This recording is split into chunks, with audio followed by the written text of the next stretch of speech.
स्वागत है आपका अपने YouTube channel Bihar board study point Prince sir. आज की क्लास में हम लोग क्लास 12th के सब्जेक्ट हिंदी पढ़ने वाले हैं और चैप्टर 4 का ये पार्ट 6 है, यानी कि लास्ट पार्ट है, जिसमें हम लोग अर्धनारीश्वर पाठ का सारांश पढ़ने वाले हैं।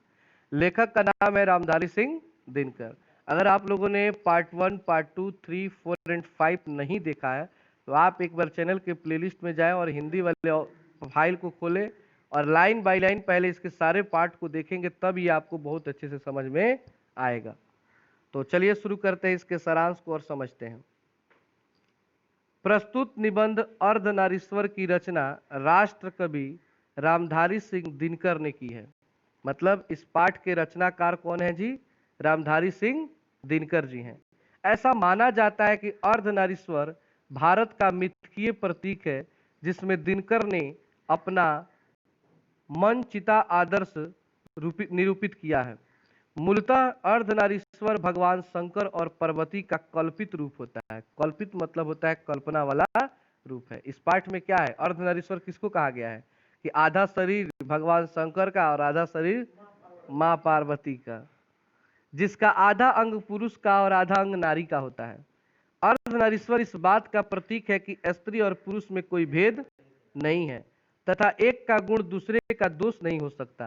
अर्थात अगर पुरुषों में नारियों का गुण आ जाए तो इससे उसकी मर्यादा कम नहीं होगी, बल्कि उसके गुणों में वृद्धि होगी। हमें कभी ऐसा नहीं सोचना चाहिए कि एक पुरुष के अंदर अगर महिला का गुण आ गया तो हम छोटे हो जाएंगे, बल्कि हम महान बन जाएंगे। अगला पैराग्राफ है, लेकिन कृषि के विकास के बाद नारी की पराधीनता आरंभ हो गई। क्वेश्चन कई बार ऑब्जेक्टिव में मैंने बताया है कि महिलाएं कब से मतलब पराधीनता स्वीकार कर ली, कब से गुलाम हो गई? जब से खेती यानी कृषि की शुरुआत हुई। जिंदगी दो भागों में बट गई, नारी घर में और पुरुष बाहर रहने लगे। दोनों अपने कर्तव्यों से विचलित हो गए। नर कर्कश और कठोर हो गया। युद्धों में रक्त बहाते समय उसे इस बात का ध्यान नहीं रहा कि रक्त के पीछे उनका सिंदूर बह रहा है, उनका क्या होगा, और न ही उन सिंदूर वालियों को ही फिक्र है।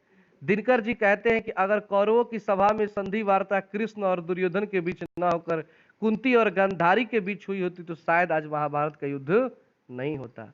ये सारा कहानी अगर अच्छे से आप लोग समझना चाहते हैं तो आप चैप्टर को पूरा लाइन से जो पढ़ा है उसको पढ़ें, वहां पे पूरा इसका एक्सप्लेनेशन किया गया है। रामधारी सिंह दिनकर ने इस निबंध में स्त्रियों के सम्मान को बढ़ाने पर बल दिया है। उन्होंने गांधी और मार्क्स के विचारों की वकालत की है, जिन्होंने नारी जाति के सम्मान की बात कही है। उन्होंने गांधी जी की पोती द्वारा लिखित पुस्तक बापू मेरी माँ की भी चर्चा की है, जिसमें पुरुषों में उपस्थित नारियों के गुण दया, क्षमा इत्यादि को बतलाया गया। मतलब इस पाठ में क्या है, टोटल इसका सारांश यही है कि स्त्रियों और पुरुषों में जो भेदभाव किया जा रहा है प्राचीन काल से, वो नहीं होना चाहिए।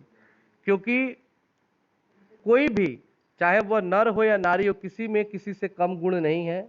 दोनों में से कोई भी कुछ भी कर सकता है। इसलिए अगर हम मिलजुल कर काम करेंगे तो हमारा और इस देश का तरक्की बहुत जल्दी होगा, और नहीं तो हम पीछे के पीछे ही रह जाएंगे। तो इसको आप लोग नोट कर लेंगे और अच्छे से इसका तैयारी कर लीजिए। तो आज के लिए इतना ही, फिर मिलते हैं एक नए चैप्टर के साथ अगले दिन।